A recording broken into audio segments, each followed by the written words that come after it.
On this episode of This Week in Space, we're taking a look at the world of space TV programming with Jeff Stepp, producer of the UnXplained with William Shatner. Stay with us. Podcasts you love. From people you trust. This is Twit. This is This Week in Space, episode number 96, recorded on February 2nd, 2024. It's Space TV. This episode of This Week in Space is brought to you by Delete Me. Have you ever searched for your name online and didn't like how much of your personal info was available? Delete Me helps reduce risk from identity theft, credit card fraud, robocalls, cybersecurity threats, harassment, and unwanted communications overall.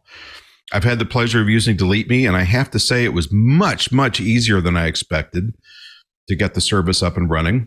And I've noticed the results. It's nice to see that there's less of me out there than there was before. Now, the first step is to sign up and submit some basic personal info for removal. Delete Me experts will find and remove your personal information from hundreds of data brokers, helping to reduce your online footprint and keeping you and your family safe and secure. Delete Me will continue to scan and remove your personal information regularly. This includes addresses, photos, emails, relatives, phone numbers, social media, property value, and more. And since privacy exposures and incidents affect individuals differently, their privacy advisors ensure that customers have the support they need when they need it. Protect yourself and reclaim your privacy by going to joindeleteme.com/twit and using code TWIT. That's joindeleteme.com/twit and code TWIT for 20% off. Hello and welcome to another episode of This Week in Space, the Space TV edition. I'm Rod Pyle, editor-in-chief of Ad Astra Magazine, and it is my honor to be joined, as always, by the immaculate Tarek Malik, editor-in-chief of Space.com. Hello, Mr. Immaculate. Hello, Rod. That's my stage name, by the way, Mr. Immaculate. Just one of them. Yeah, yeah. We can't say the other ones on a G-rated program.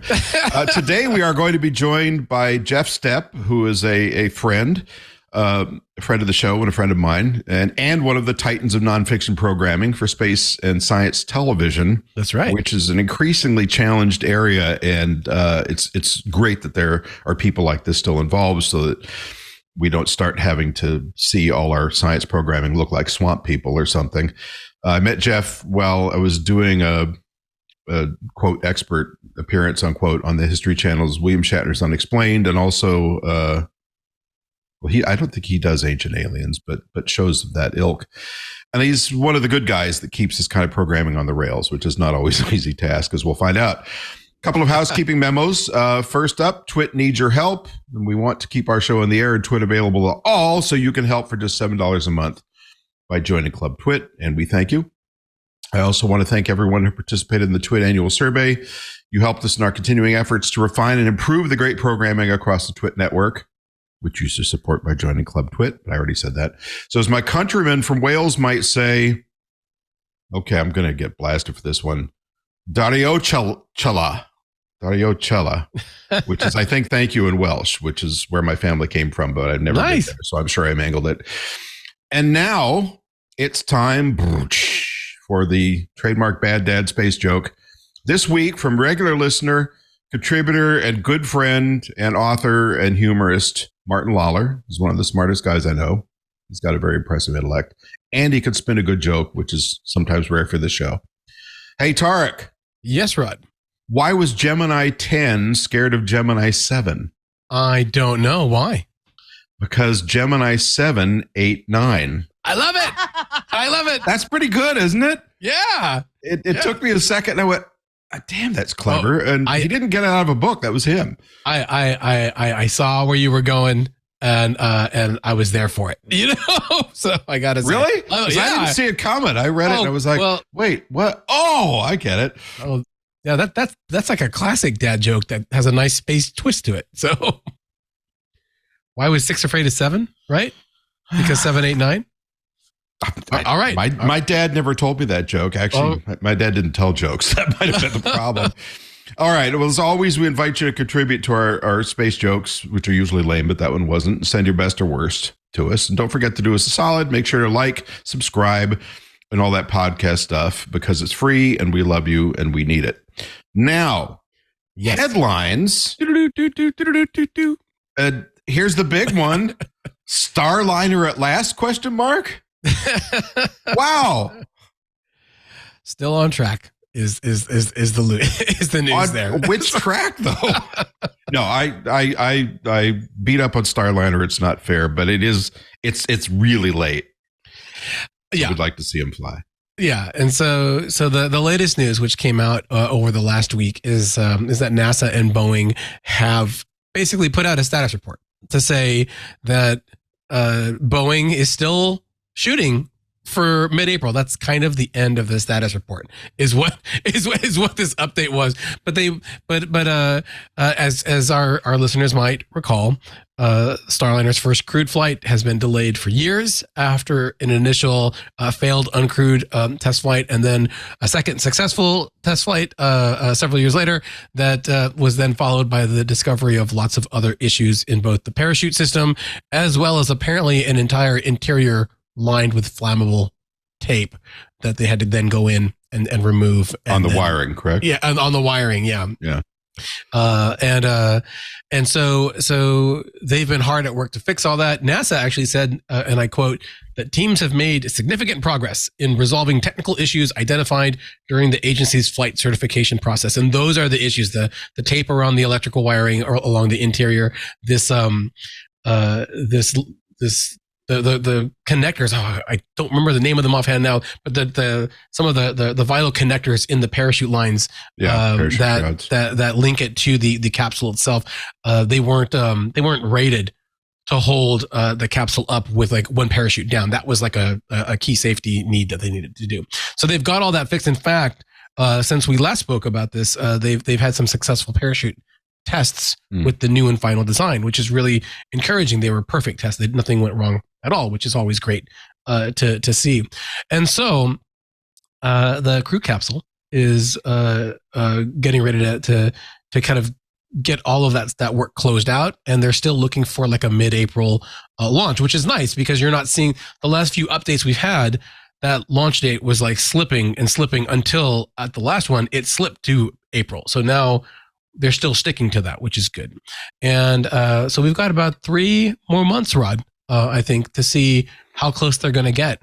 And hopefully before this summer, astronauts will fly. And, Sonny Williams has been waiting for that for quite some time, the astronaut.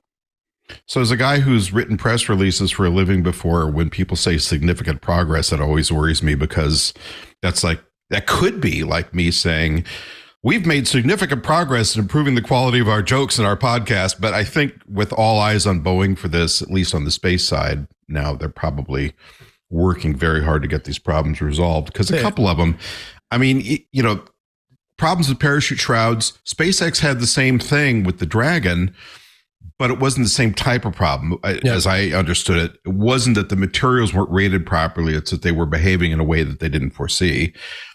If you're talking about flammable tape or underrated parachute shrouds, that's kind of a big QC issue for the engineering up front. But we'll the parachute issue was about these components called soft links, which is like where the lines are connected between the parachute and the capsule itself. And it just turned out that those lines that they had used on the last flight were not rated for the weight load that they needed them to be. So they had to redesign that. They've done that. In fact, the last parachute test was reported earlier this month as being a success. And on the tape side, they removed like 4,300 feet of this tape inside the capsule, 17 pounds in all. And tape's not a heavy thing. That's a lot of tape to remove from the spacecraft and replace with something new. So they really want to make this go correctly. And NASA astronauts Butch Wilmore and Sonny Williams, they've been waiting for years for this. This 10-day, I think it's a 10-day flight that they're going to do for this first flight, and we'll see how that goes. Next up, the Japan Slim lander, which managed to set down inverted, but did manage to set down and operate for a bit, had rovers, and we didn't hear much of the news about this, but the rovers, I was surprised to find out a couple of days later, did deploy 2 mini rovers, a hopper and a driver, and have been working, but I believe night has either fallen or is about to fall on lunar surface, right? Yeah, that's right. So this was like a big success, and it's probably taken what I think is the space photo of the year so far. I know it's we're only like a month in, but these little what are they called? There were two of them. These landing vehicle 1 and 2 that the lunar exploration vehicle, pardon me, 1 and 2, that as Slim, the Lunar Lander was approaching, it like popped them out. So it ejected them before it landed. And what we found just over the last week is that they released this nice little cute picture of their mommy lander sticking their nose first in the dirt, like a dart, like a lawn dart on the moon. So that is so odd, and it's so weird because it's so easy to like laugh at it and like make jokes, and yet the picture is just amazing that it fell in a way that it could take the picture of the Slim lander. And then in the next few days, the lander woke up and took a bunch of pictures and other science all around it. And just in the last couple of days before we recorded this is when the lunar night descended, the 2-week long lunar night on the landing site where Slim is. And so that is kind of it for now for the lander. So a lot of drama around this landing. You know, was it a success? Was it not? I think we can say that it was now for sure, because it did wake up. It did do science. It did do all the things it needed to do to prove the technology. These little daughter probes worked pretty well, it seems like. And while they don't have the heaters that you would want to get through the lunar night, it will be interesting in 2 weeks' time. The lunar night's 14 days, to see if they wake up again, because I think we would all like that to happen. So, well, in the waning days of the Cold War, we would have just wrapped the little rover around a chunk of plutonium. Yeah, that's which right. would give off heat, but it's in short supply these days. Did the hopper hop? Do you know? No, I don't know about that. I know that the initial lander, the Sora Q, is, did its little landing and like photo mission, and the image, it looks like what it did show though is that when the Slim probe landed, it slid a bit on its nose, so it landed and then kind of skidded up, is what they think is happening. So it was really helpful in that sense to understand like what happened. But I hadn't heard if the little hopper did its hoppy thing yet. So, well, that's a robust piece of hardware that can land on its head and be okay. All right, and finally, weird exomoons. That's right. Oh, Team are they there? Exomoon is back. Are they? Are they? It's like, is Pluto a planet or not? We were talking offline about that, but now it's like, is there an exomoon or not? And this is something that's been going on, I kid you not, for almost 6 years. So, define exomoon as a moon around a planet, not in our solar system. Right? That's right. Think Pandora. Pandora in Avatar is a moon around a gas giant, and so scientists are looking for these kind of exomoons around exoplanets, because perhaps they might be suitable for life as well, or help us understand how planets form. Because the only big moon that we've seen is the one around Earth, right? So, around with a habitable system nearby. And in 2018, some astronomers found what they thought was the first ever exomoon, and it was a satellite of a planet around the alien planet Kepler 1625b, which is like a Jupiter-sized world about 8,000 light years from Earth.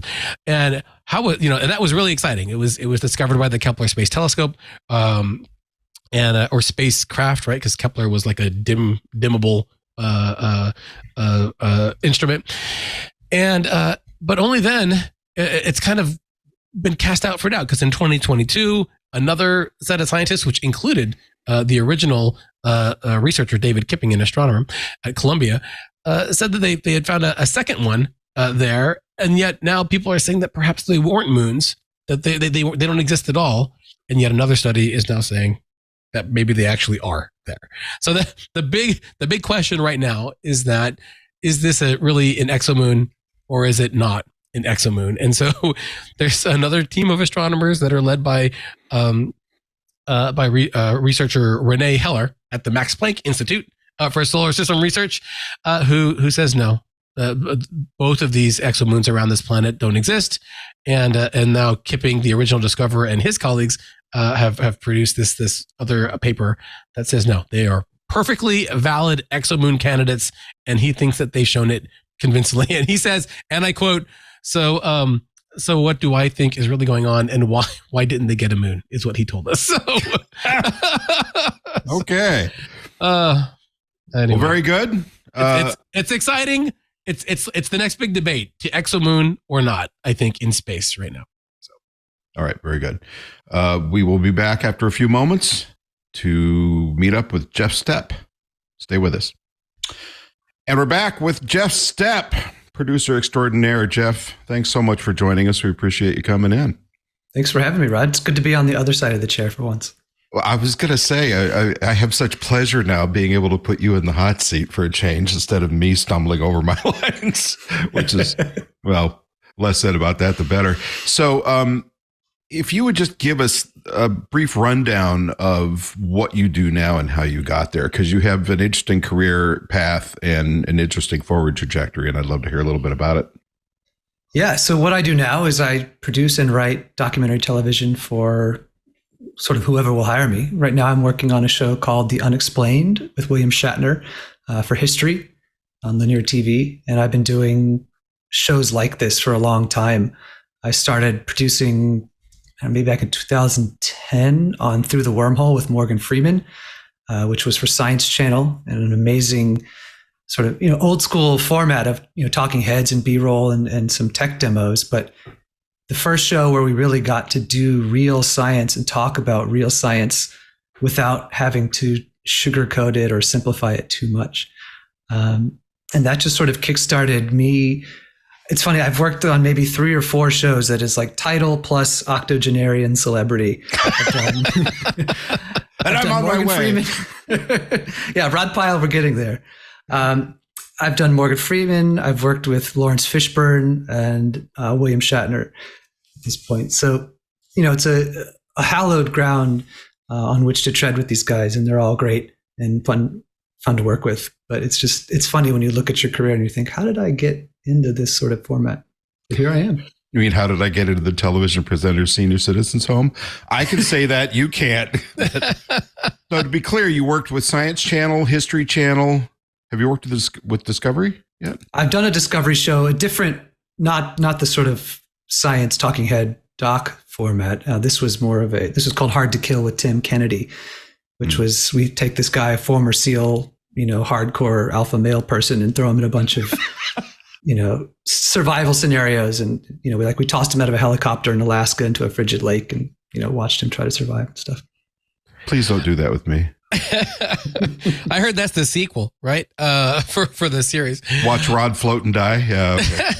Okay. I was taken, Jeff, by your point about octogenarians, and I'm curious if you feel that is just a coincidence of the science programming that you've helped bring to the public, or if there's something in the gravitas of the spokesperson that gets people to maybe trust what you're telling them, is real. In this day and age, I guess we're all talking about what's real and what's not when it comes to news in general. But it seems like trying to get people to understand what the true facts of a science, concept that you're trying to relate in a given a show on the UnXplained, that can be kind of tricky. I mean, is it just because it's William Shatner or Morgan Freeman there, or is it really just kind of a mix of both attention and then the concept itself? I think it's really a consequence of the type of media that we're producing for linear television and the sort of environment that we're in today and the people who watch that programming, right? History Channel is not doing shows for Gen Z. It's barely doing shows for millennials, right? It's really trying to hit, Gen X, baby boomers. And these are although they may be 80 or 90 years old today, the Fishburnes and the Shatners and the Freemans, they were in their prime when these people were in their prime. And so they inherently trust them and bring eyeballs to the screen. Oh, if you say, I'm watching a show called The UnXplained, okay, great. But it's hosted by William Shatner, and it's all about space and, mysteries and of the world. Oh, that's cool, right? So that, for some reason, has become the way to do linear television in this space, is you have to have some celebrity cachet. Even the Nat Geo show with Will Smith, right? It's always got to be an A-lister because they think that's the only way people will watch. And in some respects, they're probably right. Can I ask you what your first science show you ever saw was? For me, I was probably 3-2-1 Contact on PBS when I was a kid, where you would get some science lessons there. But I'm just curious if there was one that you recall being somewhat formative to expose you to space or science or something. I think in elementary school we had to watch The Voyage of the Mimi. I don't know. Oh yeah. That was in it. Ben Affleck as a child or a teenager. I can't remember exactly. It was in it. And the only thing I remember from that show is that there's one episode where they're talking about hypothermia, and the two people have to share a sleeping bag, essentially naked, because that's how you stay warm. And so, because skin contact is the best heat conductor. Yes. Do I have to do it with Tarek, or can I choose my target? Well, it depends on where you're at. If he's the only guy around, you might want to get close. Well, we're both large and burn a lot of calories, so that could work. Oh, sorry, I wanted to be on that ship so bad as a kid. Okay, you guys, get a room. But I'd say after that, real television, like not just something you're shown in school, probably Nova would be the standard. Nova was amazing. So I started with watching. The first memory I have of science TV is watching Werner von Braun on the Tomorrowland show. That shows you how much older I am. Talking about rockets going to the moon, which was it was cool, but I sort of cringe at how long ago that was. So speaking of long ago, I don't talk about it much on here, but I did have a brief career working with History Channel also, starting with a show called Brute Force, Weapons at War back in the 90s. And it was what was noteworthy to me was it was like the first big move past Ken Burns television. I love Ken Burns. Everybody loves Ken Burns, but you got to drink a lot of caffeine to stay awake during those slow camera crawls over stills. So this was when Civil War Journal came out, a company called Greystone. They picked up the pace. They found an economical way to do what Burns was spending a lot of money doing and doing well. And then that was actually right when the Adolf and Eva channel became History Channel. A&E sort of became history. So at the time, it was really popular and it wasn't a hard sell, but it seems like, and I'm working up to a question, I promise. It seems like we've sort of turned this corner away from obviously broadcast television and then cable television. And now we're into streaming television where attention spans and formats and venues have changed to the point that they're unrecognizable. So the question I'm trying to work up to is, what to you, from what you see when you look out there, is the current state of science and, dare I use the word, educational programming? And how does it compare to years past, and where's it going? Because it's tough to keep an audience anymore. As to where we'll start at the end. As to where it's going, I think that's a tough one to predict, because I remember when Amazon, first started selling books, people were like, oh, no one's going to read anymore. All the bookstores are closing. And yeah, the brick and mortar places are closing, but reading is still as popular as ever. So I think, a lot of times we think, oh, this medium is dying. No one's watching linear TV anymore. No one's doing science content. And that's sort of true. But I also think it's just changing forms. And one of the things, personally, I think that we need to do as people who make longer form content, we need to stick to the strengths of what that content can be and can do. And to me, that's storytelling, right? There's a really good, there are really good science people on TikTok, right? They're doing interesting stuff. There's also really bad stuff, but there's good stuff too. Same thing with YouTube, Vsauce or Chris Kazag or any of these more sort of smaller, shorter form content places. Those are all great, but they don't lean into what has always been long form strength, which is storytelling. And one challenge I think that a lot of these streamers and linear TV networks face today is getting caught in trying to produce stuff that they're not good at. Right? It's, we have to make this new show for these new people, this new audience, this younger audience. It has to be more like YouTube. It has to be more like TikTok. Right. No, Right. Don't do what you're bad at. Right? Michael Jordan shouldn't have gone to play baseball. Right? He was good at basketball. In fact, he was really good at basketball. He should have just stuck with it, and he learned his lesson. And I think TV can do that too. And to get to your point about the broader landscape, Curiosity Stream is really the only place where you're getting, like, that's the type of content, documentary, educational content that lives there. You see some stuff on Netflix, and on Apple TV, and every streamer sort of has its prestige blue chip nature series. But that's, I think, the majority of the science content you get on places like that are the Our Planets and the, One Strange Rock and all these kind of nature series, because they're about Earth. You can show cute animals. You can show pretty pictures of vistas. And with space content, it's really hard because you can't anthropomorphize a galaxy. It doesn't have a mama bear and a baby bear that it can shepherd them. So it's a long-winded way of saying, I think the content will continue to be made and not disappear, but the form, is sort of TBD. Well, and that's an interesting observation. You were talking about books, and we sort of, for us wayward under-earning authors who've got a bunch of them sitting out there slowly rolling onto the backorder shelf, we rolled into the pandemic thinking, this is horrible, but maybe people will start reading again. And I had 4 books released in 2019 with great hopes. A couple of them did okay. A couple did less spectacularly. And then, we were all kind of waiting with bated breath. And there was sort of this ghost of a spike at the beginning of the pandemic. And then it sort of flattened out. Ebooks did take a little bit of a spike. Physical books, not so much. But they're really in trouble now. So you go back to publishers today and they're just like, they're tears streaming down their faces. We can't move books except for that handful of A-list authors out there. So traditional books are kind of suffering. I don't know about Curiosity Stream. I've heard things coming and going. What we do see, which is kind of a weird outlier for me, and this isn't really related to what I'm saying, but I don't know if you've ever seen any of Isaac Arthur's stuff. He has a channel on YouTube called Science and Futurism with Isaac Arthur. And he's a friend of the show and the president of the National Space Society as well. He does these hour-long things on like Dyson spheres or warp speed travel or crazy aliens that dress funny.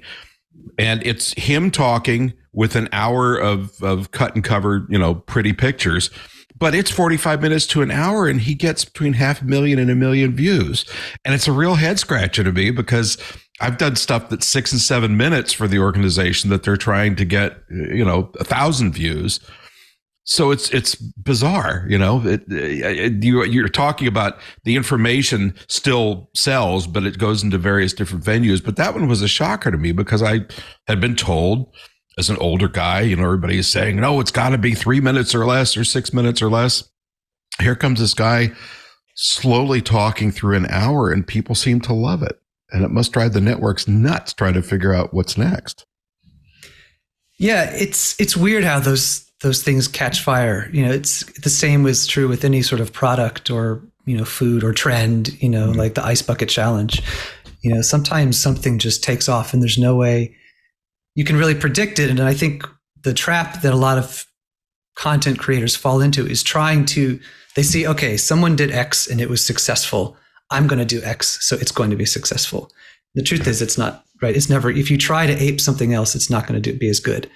So my philosophy is when I can, do what I'm passionate about and try to convey that passion and make it interesting. If you build it, hopefully they will come. If it's 1 viewer, 1 million, I don't think you can really make content trying to do that. It's like the commercial, back when viral videos were a thing, everyone was like, "Oh, we're gonna make a viral video for our product." Like, you don't make a viral video, right? A video becomes viral, right? Well, this is like when all the studios were saying, "Let's make the next Blair Witch because it was a cult hit, and we'll make a cult film." And you can't set out to make a cult film. It's a defiance of the whole definition, right? Yeah, I mean, if Tommy Wiseau tried to make The Room on purpose, then it would have not been the same, sort of cult classic. You have to just do something full heart and then just hope that people come to it. And I think back to your point, Rod, about how this, Isaac Arthur was his name, how he has so many views and other videos seemingly shorter don't. I think it's just, how do people find this stuff? It's so hard. I have a hard time with all the streaming services and all the stuff online. Like, I don't even know how to find content. There's no TV guide for the 10 different streaming services. And I'm amazed you even remember TV guide. Yeah, we used to have the paper copy. We'd thumb through, like looking down and see the big gray box where the movie was going to be, and you block it and highlight it so that you knew that was what was going to come. AI is going to do that for us. Hold on, Tarek. We got to take a break. We'll be right back. Of course. After this short break. Go nowhere. Well, yeah, I wanted to ask Jeff about the Unexplained and where the decisions go, like how they point you to how you're going to write. I mean, you've been around for, it looks like 6 seasons now, which is crazy, for mining just like these crazy stories that are around us. And like, just in the 6th season alone, which was, back in 2023, you were looking at presidents and Vikings and monsters among us, I think is the last one there. And I'm curious if it's like a playground to get to pick your subjects or how you select what type of story you're going to bring to your viewers to both educate and then hopefully entertain them as well. The process for selecting what episodes we're going to do is pretty top level. It's mostly between the upper management at the production company Prometheus and History. It's a dialogue. History will say we want X number of shows, and so then usually the company will submit a certain number of title ideas or just conceptual ideas. And History will say, "Oh, we've already got 2 shows in the works about the pyramids. Let's skip it." Or, "Oh, JFK really rated for us, last year. Let's do something on JFK." It's a back and forth, and then to me, I'm not usually involved in those decisions. Those have already been made.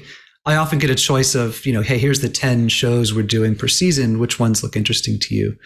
And, me and the other producers will sort of portion them out amongst ourselves in kind of a diplomatic way. I have a follow-up that is a little embarrassing because I've been wondering it since the show first came out. And that's the X in the name. and having it nice. Where's the E? Is that what well, I mean, like, these days, it seems like everything has like an X to make it super edgy, and you've got SpaceX and also X, which I guess is what Twitter used to be. And I'm just curious if that was ever like in the conversation was, hey, we've got SpaceX and everything is going great for them. So we'll just go X for explained here in the title. But I apologize if it seems pedantic. It's something that I've been thinking about since the show first came out. Honestly, I don't know the answer to where the title came from. That was before my time. I came on in sort of the second part of season 1 after the show had they did, I think, 8 episodes prior to that. But I don't know. I think it's a great title, and I think it works better without the E. Yeah. Well, without the E and with a capital X. And I can vouch for, if you look at old Pope magazines from the 30s and 40s, there was a lot of X's in there. And I think that came from X-ray, because back in the day, X-ray was a big mysterious thing, even though we knew what they were. X-rays, UFOs, aliens, and giant rockets were a thing. And certainly when I was a kid, half the black and white, awful, low-budget science fiction movies had X in the title. Rocket Ship X was one of them, or X-1. So-and-so, the man with the X-ray eyes. I mean, that was big. And I always wanted X-ray eyes for obvious reasons, but we won't go there. So, yeah, I know you were waiting for that. So, Jeff, ignore Tarek's snarky laughter at me. It's old history. But, entertainment versus education.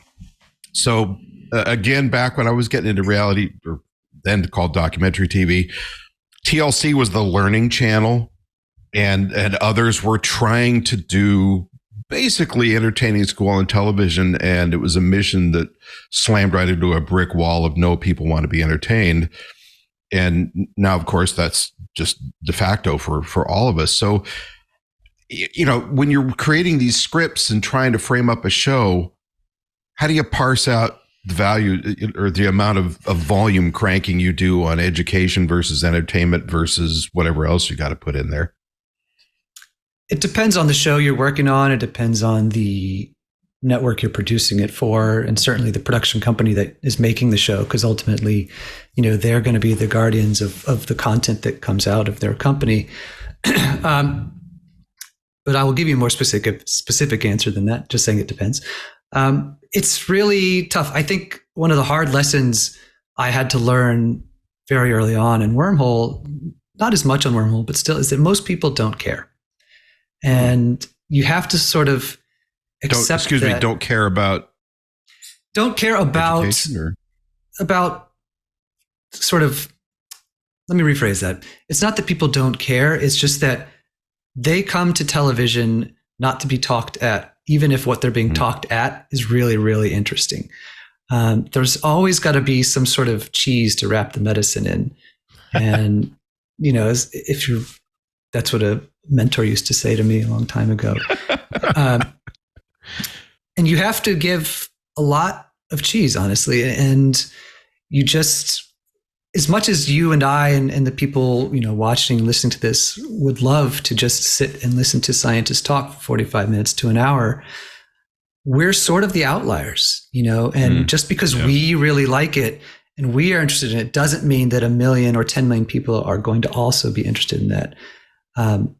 So you have to have a realistic attitude, and most of that is trying to shoehorn in as much of the education as you can, but realizing it ultimately it's an entertainment medium, and just you have to kind of focus on that.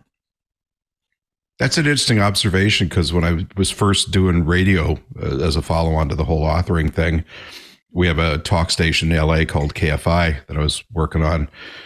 And, you know, I was trying to be what I remembered in the old days as Mr. Science. And finally, the GM of the station called me up and said, we have to have a talk. And I was like, what did I do? And she said, you have to understand this is entertainment. And I said, but you're a news station. And she said, no, we're an entertainment venue. And I was like, oh, okay, I get it now.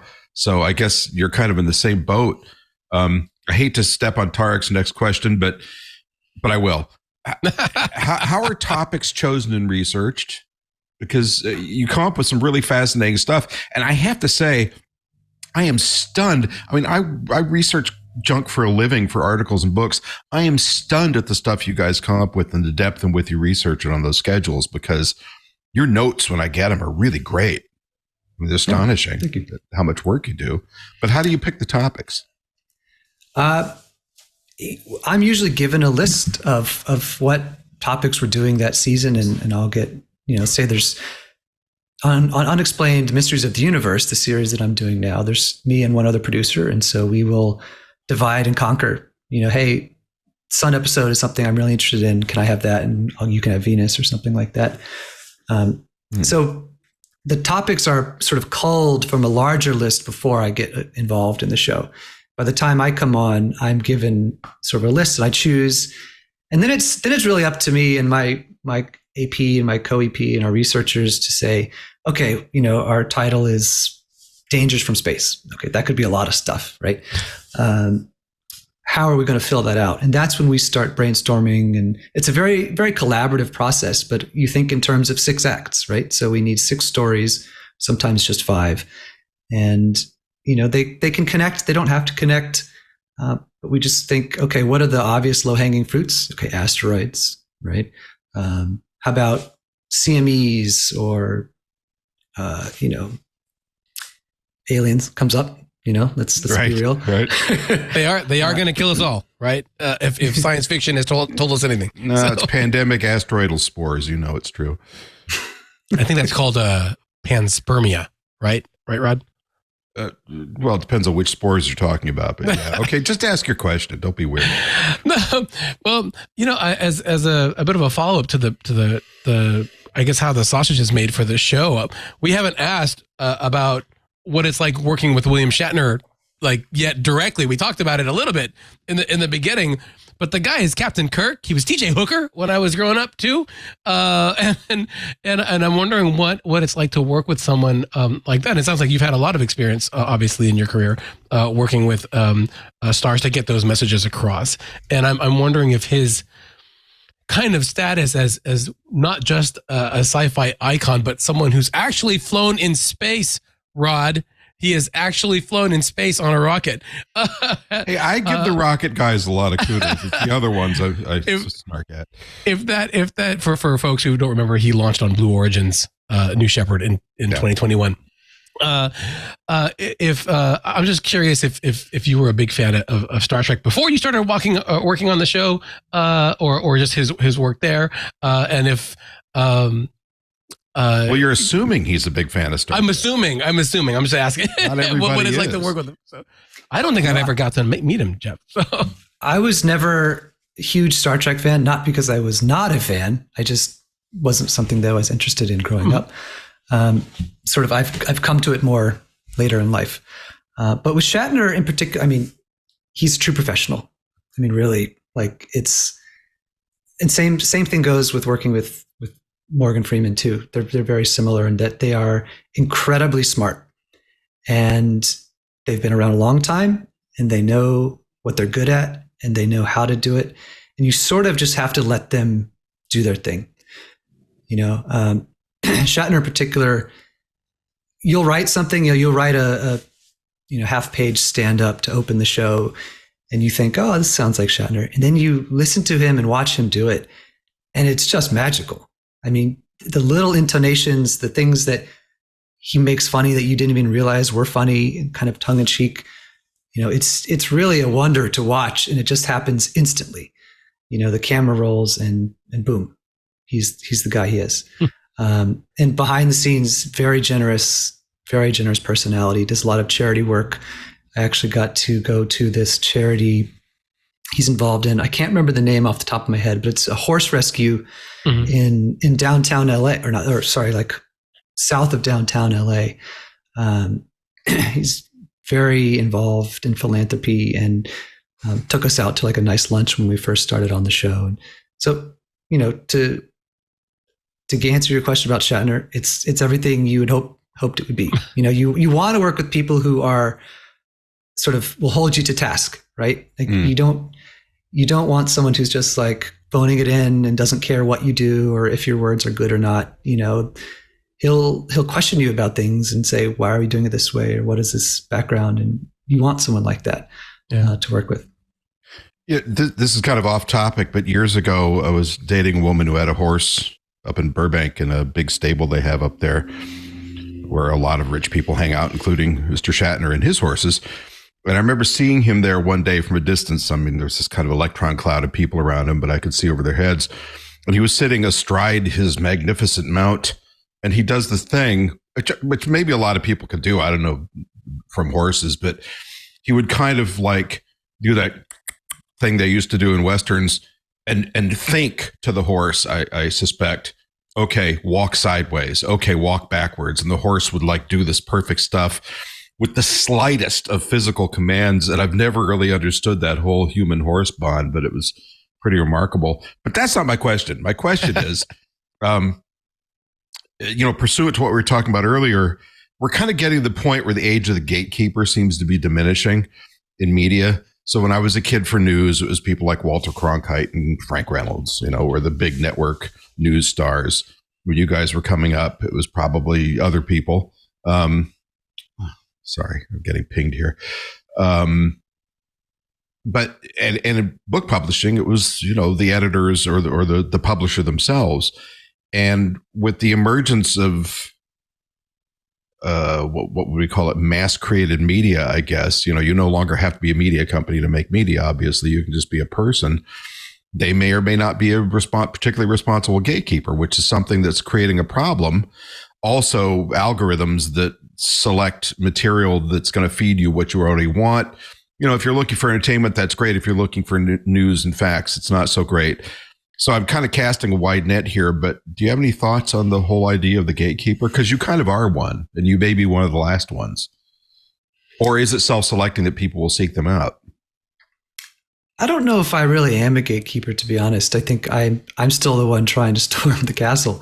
And I think a gate is only as good as its guards, and a lot of the gates that we have in traditional media, the guards aren't always so good. It's a tough, it's easy. Okay. It's not easy to green light a nature doc, but it's easy in the sense of that you sort of know what you're going to get. You're going to get beautiful pictures, stories of animals that you can tell and anthropomorphize, and people are going to like it.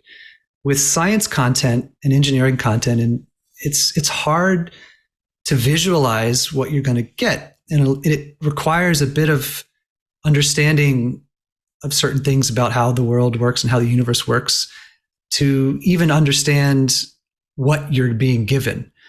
I've been given a note before on a show that asked me what the difference between a sun, a planet, and a moon was. And really, part of me was like, wow, I got to step back and try not to like just jump out the window. But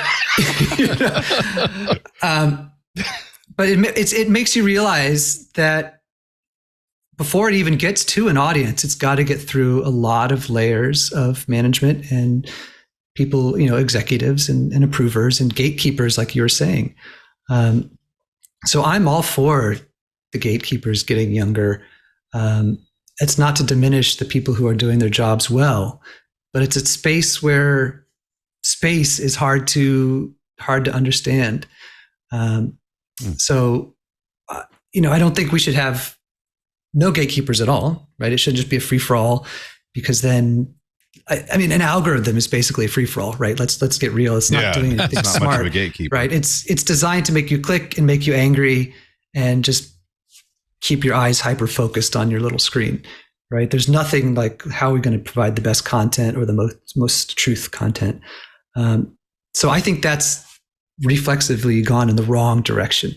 There needs to be some curation, but as to who is doing it and where, I think there's an opportunity to maybe find some new avenues, to get people who do understand the space and the science space to try to reach an audience. All right. Well, I think I know what Tarek's next question is going to be, and I can't wait. But first, we have to take a break. We'll be right back. Tarek, I think you have a really cool question to ask. I can't wait on this one. Is this the one that you highlighted? I was going to ask a different one, but okay. Go ahead. No. It's all right. It's all right. So I was thinking about just a lot of the subjects of the show, Jeff, and I'm just curious if you get a lot of conspiracy fan mail, and if there's any ones that stand out about the subjects that you're covering, about asteroid apocalypses or whatnot. From like your reader base. I don't think Rod and I have gotten any from our conspiracy shows. Surprisingly light, yeah. But I'm just wondering, because you cover so many different like deep dive like secrets and like investigations, if you get a lot of that kind of feedback and if they've led to new gems for future episodes over time.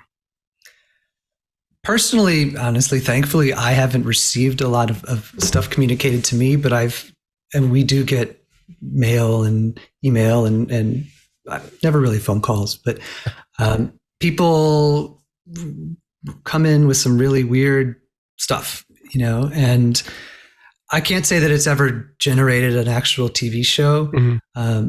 But yeah, it happens. I mean, it happens all the time. This is the same network that shows Ancient Aliens, Curse of Oak Island. UnXplained is a bit more down to earth, I would say, than a show like Aliens. But, the audience is there's some crossover, and you're going to get, some interesting ideas and people with experiences and, But when you open that email and it's in all caps in like 18-point font, right? This is going to be one of those. You need to do Coast to Coast AM, and then you will get cool emails. George has been an expert on the show before, so does he? Mm-hmm. I mean, it's interesting because the first hour you can kind of control a little bit because George is at the helm, right? But the second hour, if you're doing an interview, they open it up to the calls, and that's when it gets really interesting. Yeah, it's easy to laugh, at a lot of the people. Oh, go ahead, shame me. Yeah, right. No, you have to do it. It's a bit cathartic, Yeah. But then there is something you have to realize that these people are connecting with what you're making in a way that's very strong. And, that's why something like Alien Con is super popular now. Oh my Lord. Yeah. Right. And you've been there, you understand it. You go to a regular space conference and you're lucky if you get maybe 900 people. You go to Alien Con and I think it was 9,000. Wow. Remember right? 3,600 of which were jammed into Von Daniken's talk in the large auditorium, which was, it was interesting if you don't know about Von Daniken, but if you ever read the books and stuff, you already knew it, but they were just riveted by what he had to say. It's quite a thing to see. You're right. These people are really engaged. As someone who, it's a tough tightrope to walk sometimes, because as someone who wants to be an arbiter of truth and believes in rationality and logic and everything in the universe happens for a reason, and there aren't little green men on Mars, it's hard to put a lot of that into the show, knowing that you're going to have to kind of dial it back later because of who the audience is. So on the one hand, you don't want to just make a totally BS made up show like, aliens built the pyramids and created Earth and all this stuff. But at the same time, there are people who are interested in that idea. So one thing that UnXplained does well, and the other shows on history and from Prometheus, I think they are okay with living in the question, right? It's not like they're saying, okay, here's what happened. This is definitely the truth. What they're saying is it's probably not how it happened, but it's okay to say, could it have happened this way? And, that is anathema to a lot of really scientific ears. But the truth is you have to exist in that space if people are going to watch this kind of programming. You just have to be open. And most of our experts on the show are generally open to saying, okay, I think it happened this way. My training has taught me that it happened this way, but could it have happened another way? I'll entertain the idea, and often by doing that, you kind of you reinforce what's actually true, because you can say, well, if it happened this way, if this conspiracy, alien sort of thing happened this way, well, then why didn't this happen? Or why didn't this happen? Why don't we see this evidence? Right. So to just blow it off and say, oh, that's stupid. That's just, these people are conspiracy theorists, crazy people. It's doing a disservice to the argument. Like let them make the argument, and then you can then present the facts that in a way that says, hey, yeah, that's a perfectly valid opinion to have, but what about this? Right. Well, and I should clarify, I keep saying you work for the History Channel. You work for Prometheus Television, and do a stellar job of it. And actually, of the various producers I've worked with from them, I've been really impressed with the top quality. And years ago, I think it was third or fourth season of Ancient Aliens out of the 115 seasons you guys have done. I got an inquiry, and I was in the middle of writing a very heavy science book, and I thought, Ancient Aliens, that's kind of weird and all that. So I didn't do it. And then the next time I didn't do it. And then I think I worked with one of you on UnXplained. And after that, I was so impressed with the caliber of your research, the responsible way the questions were asked, and the sound nature of it, that I thought, oh, these are the same guys do Ancient Aliens. I've been turning this down for no reason. And it was just a real pleasure to see that quality and level of integrity in the work, because it's not always the case, as you kind of alluded to. Thank you. You're welcome. Tarek. This is, of course, Jeff, This Week in Space, and there is no dearth of of space tales and mysteries, out there. And I know that the show has explored quite a good many of them. And I'm wondering what you see as the greatest untold mystery still, right, for space. And I don't want to put you on the spot or anything there, but but I'm just curious if you feel that there's one big mystery that you would like to see answered, like in 2024, this year, what would that be, to hopefully help help us rest our minds a little bit, if there's anything like that. I mean, this is not like a very unique question or mystery, but the fundamental mystery to me is, are we alone? Mm-hmm. Right? Are we? It's obvious that life in the part of the galaxy and the solar system and even the universe that we know is quite rare, or requires some very special conditions to exist. But it's just unfathomable to me to think, with the trillions of galaxies and stars and planets, that somewhere at some point there hasn't been another attempt, and so the dream, as it is probably for most astronomers and normal people, like, I don't necessarily need to know that there are little green men running around somewhere, right? But just, is this the only way life works? Like, do we go through prokaryotes and eukaryotes and then, eventually get to humans? Or is there some other way, some place that's done it better? Is there something beyond who we are? We sort of think, we're humans, we're the pinnacle of evolution, but, we're going to be gone way, way before the Earth is gone and before most of the animal kingdom is gone. So what's next?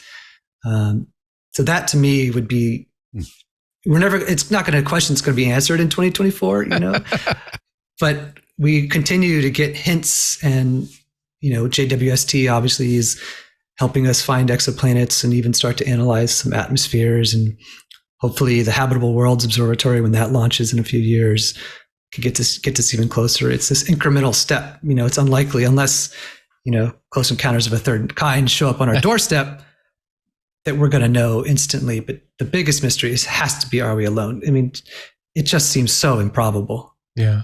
Yeah. Well, and related to that, I want to point out to our listeners that Jeff wrote a lovely article for the current issue of Ad Astra, which is available in a bookstore near you, or to all members of the National Space Society, on, I guess broadly, how will we know life when we see it out there, and will we be able to communicate with it? And it was a really thoughtful, well done article, as I knew it would be. And in the next issue of the magazine, we do, because you just brought it up, we have a former doctor who's written an article on how life might start elsewhere, with different chemistries and different types of stars and all that.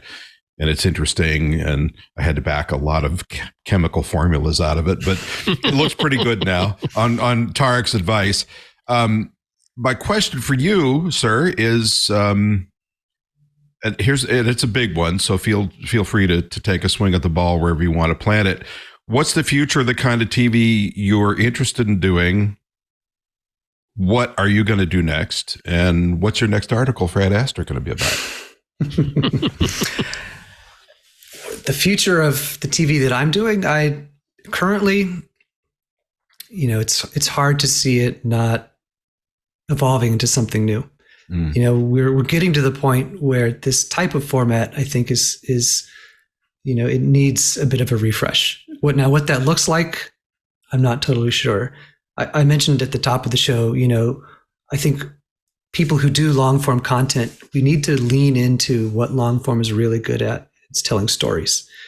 And, it's not going to be a YouTube thing. It's not going to be a TikTok short, it's got to be a story. And we have to figure out how to tell those things. And it may involve some sort of hybridization of scripted and unscripted. That's something that's always been attempted a few times. Ron Howard had that Mars series, and there's been a couple others like that, which I think can be really interesting. But then the trick you run into there is so you're not doing either thing perfectly, right? It's like you have half a scripted thing, but it's not enough money and it's not enough time, so it's not quite right. And then the unscripted thing is like trying to kind of shoehorn into the scripted part. And so it doesn't quite work the way you think it might. It felt like a bit of a pebble in your shoe watching it for me anyway. Yeah. But it's like, how do you do something in that vein? You know, that to me is something I want to explore.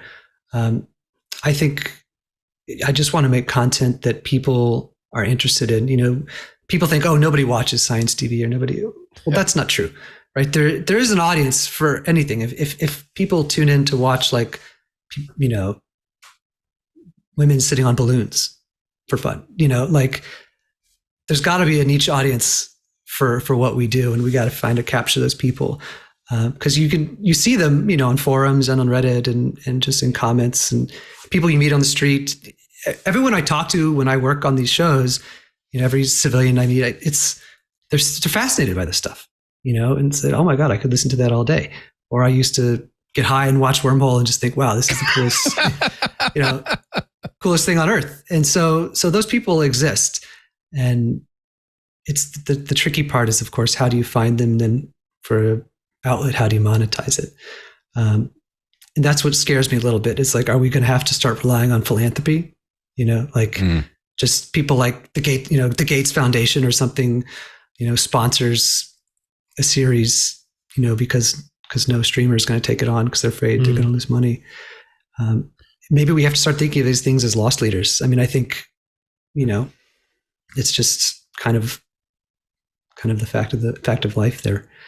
But yeah, I would personally, I just want to make stories. I want to make content that people are interested in watching for more than just a few minutes. And my specialty is interviews. I've done dozens, I don't know, maybe hundreds at this point, of interviews with really smart, really interesting people. And a lot of that doesn't get into the shows that we make just out of necessity. You know, I would say a heavily used expert in one of our shows, I don't know, 3 minutes in the 43 minutes of a show, you know, 10 or 15 times a show for 10, 20 seconds at a time. You know, an interview itself is 2 hours. Right. So that's, you know, 60 times the material that appears on screen that we just kind of don't use. So I have some stuff in the works that is going to be trying to showcase more of that, you know, kind of thought, you know, expertise, because I've interviewed Nobel Prize winners, and it just seems a shame to be like, well, you know, so are aliens real? You know, like, what else do you know besides that? Right. You know, so hopefully I'll be able to announce a little more about that in a month or two, but that's, I think, where I'm headed. All right. Well, we'll be all ears when that comes. And I want to thank you for coming here today to talk about this stuff. It's an interesting topic and one that's definitely a moving target. Please, speaking of what you're up to next, where can we keep track of what you're doing and where do we see it? The best way is just to go to my website, jeffstepp.com. You know, my newer ventures will have their own websites linked to them. I'm not going to link them right now, but yeah, I keep everything posted there. It's very simple, basic site, but that's where you can follow me. I'm not a huge social media person, you know, not because I don't enjoy, you know, reading memes and scrolling through weird stuff, but I think overall, I think you know, it's just not the way I like to communicate with people. I prefer a little more kind of direct contact. Yeah. So yeah, jeffstepp.com. So you're not dying to become an influencer is what you're saying. LA is plenty of those. Like, I'm not nearly pretty enough or athletic enough, you know, to now like that. So you can't step outside a liquor store without tripping over a snoring influencer on the sidewalk. So, by the way, to our listeners, anybody who's got any comments, thoughts, questions about this, please feel free to send them along to twis@twit.tv. That's TWIS at twit.tv on old-fashioned email. We do answer our emails because we love you. Tarek, I would never leave you out of this. Where can we keep an eye on your unbelievably cool and impressive life? Well, as always, you know, thank you, Jeff, also just for an amazing talk. But you can find me at space.com, as always, fighting that space good fight. And and this weekend, we'll be watching the AX-3 crew return from the International Space Station in Splashdown and getting ready for the PACE launch to study tiny microorganisms in the ocean from space with NASA. And as Rod is alluding to with his prod, you can watch me play Fortnite and hopefully and Fallout and everything at Spacetron Plays. New Teenage Mutant Ninja Turtle update this weekend. Woo! Exciting. But that's not about space at all. So sorry. Oh, I'm sorry. Nodded off there for a moment. Okay. And don't forget to drop us a line. I already said that. And check out space.com, Tarek's Turf. The website's the name. And of course, the National Space Society and NSS.org. Both are good places to satisfy your spaceflight cravings because that's all we do and all we think about. New episodes of this podcast published every Friday on your favorite podcatcher. So make sure to subscribe. Tell your friends and give us reviews. We love reviews, especially when they're good ones. We like those the best. Don't forget, you can get all the great programming on the Twit Network ad-free on Club Twit, as well as some extras only available there. And we'll learn Tarek's secrets, scary as they are, for just $7 per month. And you've heard Leo talk plenty on his show about the tough times facing podcasters. So please stand up and be counted and join Club Twit because we need you. You can also follow the Twit Tech Podcast Network at Twit on Twitter and on Facebook and twit.tv on Instagram. Thank you very much, everyone, and we will see you next time.